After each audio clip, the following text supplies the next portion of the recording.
Zone commander হিসেবে আমার দায়িত্ব অপারেশন উত্তরণের আমব্রেলাতে সাম্প্রতিক সম্প্রীতি রক্ষা করা এবং আইন শৃঙ্খলা পরিস্থিতি।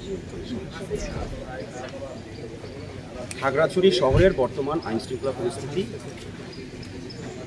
ঝুঁকিমুক্ত। খাগড়াছড়ি শহরে আমাদের 144 ধারা কার্যকরে সেনাবাহিনী তৎপর আছে এবং আমরা এই শহরে কোনো অপ্রীতিকর ঘটনা আশা করি ঘটার কোনো সম্ভাবনা আপাতত নেই। তবে একটা কুচক্রী মহল এই ন্যাক্কারজনক ধর্ষণের ঘটনার শুরু থেকে এই বিষয়টিকে একটি সাম্প্রদায়িক দাঙ্গা অথবা পার্বত্য এলাকাকে অস্থিতিশীল করার যে পরিকল্পনা করেছিল, যেটা অত্যন্ত ঘৃণ্য, তারা এখনও তৎপর আছে।